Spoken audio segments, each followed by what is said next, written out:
My name is Jamie Metz. I'm 28 years old, and for a long time, I convinced myself that love was supposed to feel patient, flexible, understanding. That if you cared about someone enough, you didn't question the things that made you uncomfortable. You adjusted. That's what I told myself every time Ethan's phone lit up with her name, Lena. At first, she was harmless. Just a name that came up in conversation, always followed by the same explanation. She's been in my life forever. I remember smiling the first time he said it, because I thought that meant something stable, safe. I didn't realize it also meant permanent. Ethan was the kind of man people noticed, confident without trying too hard, charming in that quiet way that made you lean in just a little closer. When we first started dating, I felt chosen, like out of all the noise in his world. He picked me, and for a while, I believed that meant I was enough. But Lena was never just there. She was woven into everything. Every story he told somehow circled back to her. Every memory had her name tucked into it like a signature I couldn't erase. At first, I didn't mind. Everyone has a past. Everyone has people who shaped them. I respected that. What I didn't expect was how much space she would still take up in his present. It started with small interruptions, the kind you don't question because they seem insignificant. A call during dinner, a quick change of plans. She needs me right now. I remember one night so clearly it almost feels scripted. We had planned something simple, just a movie, food, maybe falling asleep halfway through like normal couples do. I had already picked out what we were going to watch. I was excited. That quiet kind of excitement you don't say out loud because you don't want to jinx it.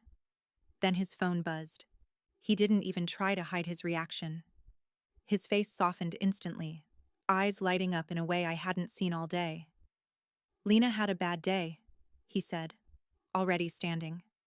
Already halfway out of the moment we were supposed to share. I should go. Should. Not want. Not can we reschedule. Not even I'm sorry. Just should. Like it was obvious. Like I was supposed to understand without asking. I nodded. Of course I did. Because I didn't want to be difficult. Didn't want to be the girlfriend who complains about a best friend. But the second the door closed behind him, the apartment felt too quiet, too empty, like something had been taken from me that I didn't even realize I was holding on to. That night wasn't an exception. It was a preview. Soon, it became routine. Plans with me were flexible. Plans with Lena were non-negotiable. I learned that without him ever saying it directly. He didn't have to. His choices said it for him. Sometimes, I was invited. Those were the nights I dreaded the most. Because that's when I saw it clearly. The way they moved around each other. Effortless. Synchronized. Like they had practiced this dance for years. Inside jokes that landed before they were even finished. Looks that carried entire conversations I wasn't part of. I would sit there, smiling, nodding, pretending I understood. But inside, I felt like I was watching something intimate I wasn't supposed to see. Not physical. Something worse. Emotional. There's a specific kind of loneliness that only exists when you're not actually alone, when you're sitting right next to someone, and still feel invisible. That was me. All the time. Then there were the messages. At first I ignored them. Everyone texts. It's normal. But Lena didn't just text. She lived in his phone. Morning texts. Midday check-ins. Late-night conversations that stretched into hours. And every time his phone buzzed, my stomach tightened before I even looked. Because I already knew. One evening, I caught a glimpse of the screen. Just a second. Just enough. Miss you, babe? The word hit harder than I expected. Did she just call you babe? I asked, trying to keep my voice neutral. He laughed. Actually laughed. Jamie, relax. That's just how she talks. Just how she talks. I repeated that in my head later that night. Over and over. Trying to make it make sense. trying to convince myself that maybe I was the one who didn't understand. But the truth? It didn't feel harmless. It felt territorial. The night that really changed something in me was quiet. Too quiet. I woke up around 2 a.m. and reached over. His side of the bed was cold. I found him in the living room, sitting in the dark, phone pressed to his ear, whispering, laughing softly. That same laugh, the one that used to belong to me. I stood there longer than I should have, just listening, feeling something inside me slowly unravel. The next morning, I asked, carefully, trying not to sound accusing. Lena couldn't sleep, he said. She needed someone. Needed. That word again. Always needed. And somehow, that someone was always him. I started noticing everything after that. The way his energy shifted when her name came up. How quickly he responded to her. But how long it sometimes took him to respond to me. The way he seemed more alive around her. More engaged. More himself. And that's when the doubt really began to sink in. Not the kind that makes you angry. The kind that makes you question your own worth.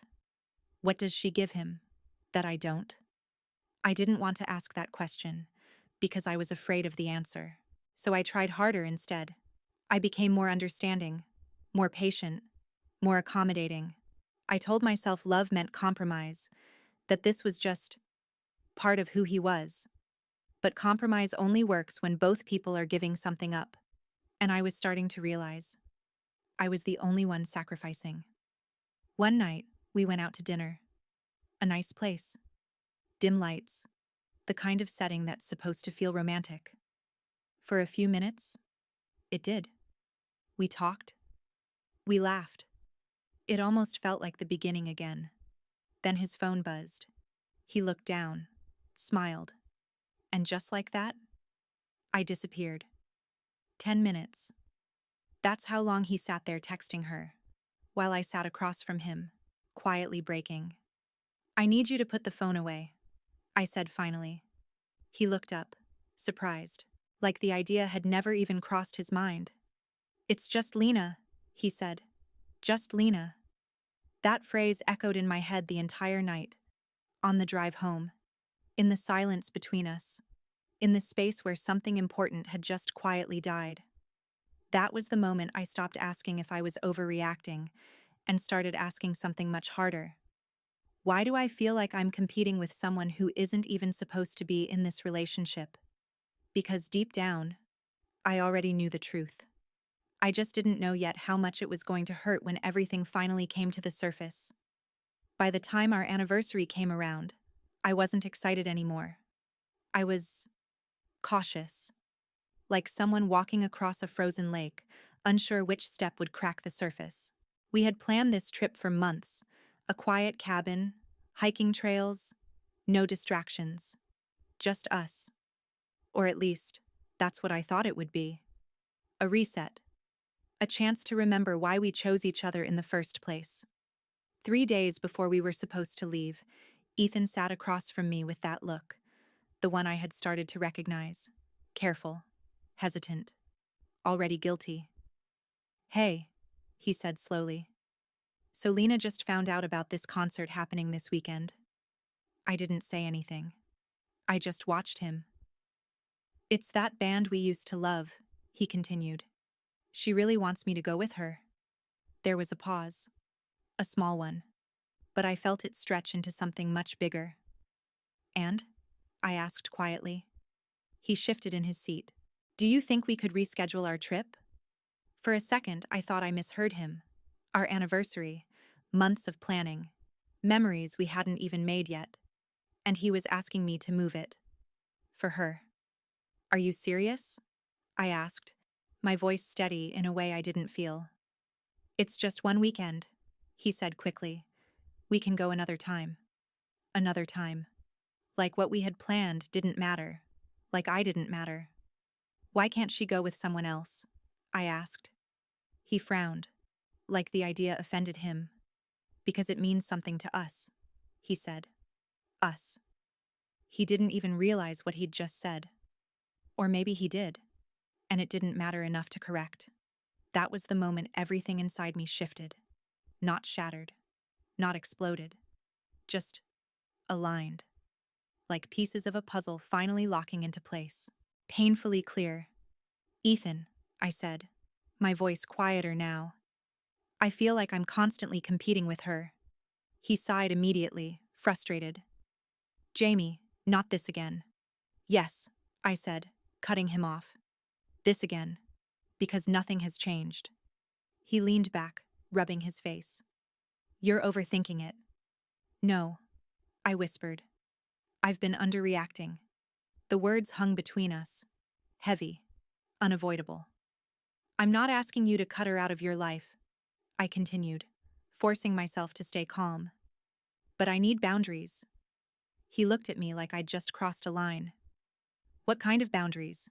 he asked, almost challenging me. I took a breath. "No more pet names," I said. "No more late-night calls. No more dropping everything for her when we have plans." His jaw tightened. "That's who she is to me. And what am I?" I asked. That made him pause, just for a second. "You're my girlfriend," he said. But it didn't sound like enough. Not even to him. "Then act like it," I said softly. That's when he said it. The thing that changed everything. "Lena thinks you're being controlling." I felt something inside me go cold. Not anger. Not even hurt. Just clarity. "Why does Lena get an opinion in our relationship?" I asked. He didn't answer. Because there was no good answer. We argued for hours, circling the same points. Me trying to explain how invisible I felt. Him insisting I was making something out of nothing. Until finally, I couldn't do it anymore. "I can't keep living like this," I said, my voice breaking for the first time. He went quiet. And for once, he listened. "I love you," I continued, "but I'm losing myself trying to be okay with something that hurts me every single day." He looked at me then. Really looked. And I saw something flicker in his eyes. Fear. "So what are you saying?" he asked. I swallowed hard, because I never wanted to be this person, but I didn't have anything left to give. "I'm saying, something has to change," I said. "If you can't set boundaries with Lena." I hesitated, just for a second. "Then we're done." Silence. The kind that presses against your chest until it's hard to breathe. "You're giving me an ultimatum?" he said, disbelief laced through his voice. "I'm giving you a choice," I replied. "Us, or this situation that's slowly destroying me." He laughed, but it wasn't amused. It was defensive. "Wow," he said. "I didn't think you were this insecure." That hurt more than anything else he had said, because after everything, he still didn't see it. "I'm not insecure," I said quietly. "I'm tired." For a moment, neither of us spoke, and in that silence, I felt it. The breaking point. "I need time to think," he finally said. I nodded. "Take all the time you need." But I meant something else entirely, because I don't know how much time I have left in this. He left that night without another word, and for the first time since we started dating, I didn't try to stop him. 2 days later, he showed up at my door, unannounced, nervous, holding his phone like it was the only thing grounding him. "Can we talk?" he asked. I stepped aside, my heart pounding louder than I wanted to admit. "I canceled the concert," he said almost immediately. I blinked. "You... what?" "I told Lena I couldn't go." That wasn't the part that surprised me. It was what came next. "I've been putting her before you," he admitted, "and that's not fair." The words felt right, too right, like something rehearsed, or realized too late. "Why now?" I asked. He hesitated, then said, "Because I don't want to lose you." Something about that answer unsettled me. Because it wasn't "I understand you." It was "I don't want to lose you." Still, I wanted to believe him. God, I wanted to. I need more than words, Ethan, I said carefully. I need to see it. He nodded quickly. You will. That weekend, it was just us. No calls, no interruptions, no Lena.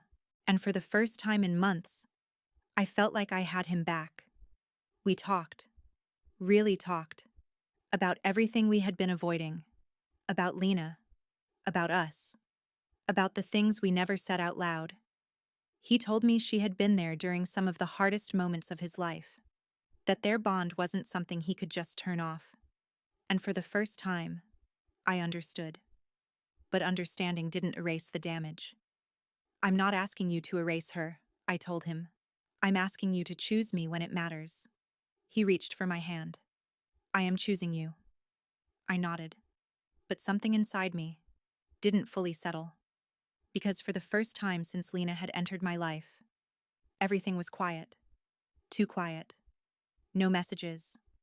No calls. No interruptions. It should have felt like peace. But instead, it felt like the calm before something I couldn't yet see. And deep down, I knew this wasn't over. That weekend should have felt like healing. Instead, it felt like a pause, like something had stepped back, not disappeared, waiting. Friday night, we cooked together.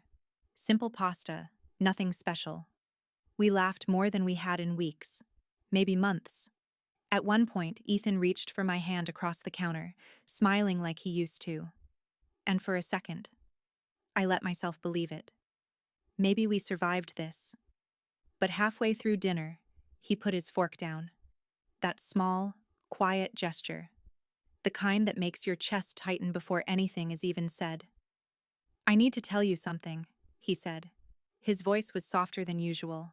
Careful. I felt it instantly. That shift. That invisible line you cross when everything is about to change.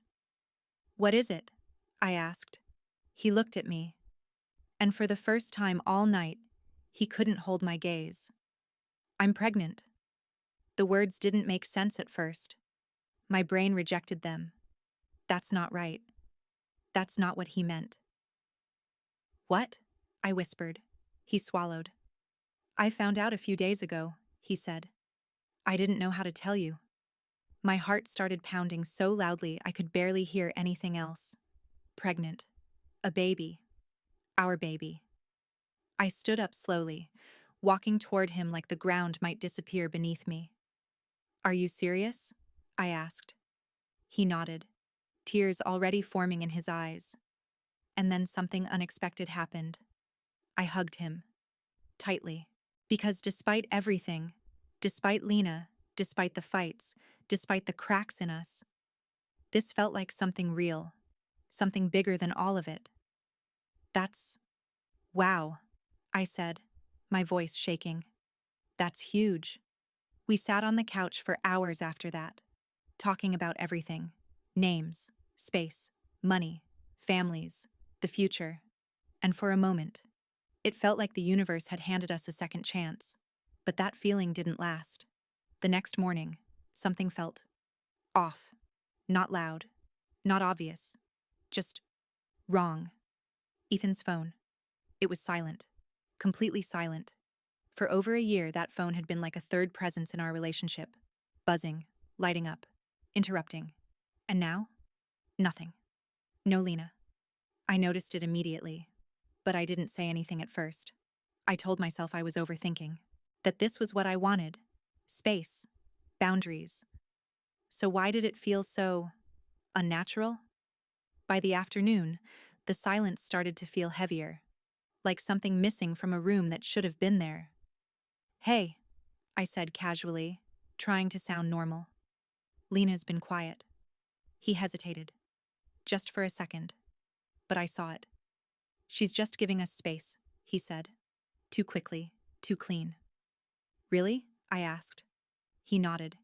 Yeah, she knows we're working things out. That should have reassured me. It didn't, because Lena wasn't the type to step back. Not like that. Not without a fight. And suddenly, a thought hit me. Sharp. Unwelcome. Impossible to ignore. What if she knows something I don't? I didn't say it out loud, but it stayed, growing, spreading. That night, I couldn't sleep. I lay next to him, staring at the ceiling, replaying everything: the timing, the silence, the pregnancy. My chest tightened, because there was one question I couldn't avoid anymore. When did this happen? And more importantly, was I the only one who could have made it happen? The next day, while Ethan was in the shower, I saw it. His phone, on the coffee table, unlocked. I froze. I wasn't that person. I never wanted to be. But something inside me whispered, "You already know something's wrong." My hands moved before I could stop them. I opened his messages, scrolled down, found her name, Lena, and my world stopped. There was no profile picture, no recent messages, just a blank thread. Blocked. My stomach dropped. I scrolled up. Further. Further. And then I saw it. A message. From him. To her. Ethan. Lena. I'm pregnant. My breath caught. Lena. Are you sure? Ethan. Yes. Lena. It could be mine. Right? My hands started shaking. Ethan. I don't know. Ethan. I'm scared.